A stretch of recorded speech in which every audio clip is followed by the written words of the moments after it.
এটা কোনো রাজনৈতিক মিছিল নয়, কোনো প্রতিবাদী মিছিল নয়। আজকে প্রত্যেকটা মানুষ সাঁইথিয়ার বুকে একাধিক মানুষ হাতে গীতা নিয়ে, হাতে ফ্ল্যাগ নিয়ে নেমেছে শুধু গীতাকে প্রচার করার জন্য। এনাদের উদ্দেশ্য একটাই, প্রত্যেকটা বাড়িতে গীতার জ্ঞানের আলো জ্বালা এবং গীতাকে পৌঁছে দেওয়া। এখানে রয়েছে, আমি কথা বলে নেবো।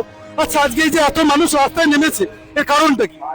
এর কারণ একটাই হচ্ছে, গীতার প্রচার এবং প্রসারের লক্ষ্যকে সামনে রেখে গীতার আলো উদ্ভাসিত হোক সবার হৃদয় মাঝে, এই স্লোগানকে সামনে রেখে আমরা আজকে গীতা হাতে এবং ভগবানের যে বর্ণিত শ্লোক, সেই শ্লোকের প্ল্যাকেট হাতে নিয়ে আমরা আজকে পথ হাঁটছি মানুষকে গীতার আলোয় আলোকিত করার লক্ষ্য নিয়ে।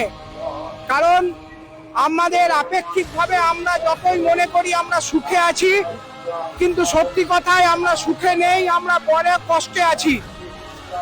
কারণ আমাদের যে সুখ সেটা বাহ্যিক সুখ, অন্তরের যে সুখ সেই সুখ একমাত্র পেতে পারি আমাদের আধ্যাত্মিক উন্নতির মাধ্যমে, আধ্যাত্মিক চেতনার মাধ্যমে।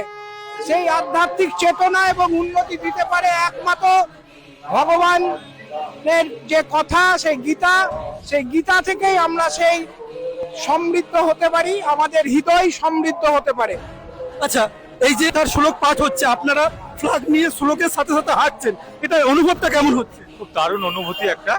সাঁইথিয়ায় শুধু নয়, আমাদের বলতে পারি যে আমাদের প্রথম যে এরকম একটা কর্মযজ্ঞকে নিয়ে গীতার ভাবনাকে এগিয়ে নিয়ে যাওয়ার জন্য আজকে সাঁইথিয়াতে যে পদযাত্রা হচ্ছে তাতে আমরাও সামিল হয়েছি, খুব ভালো লাগছে।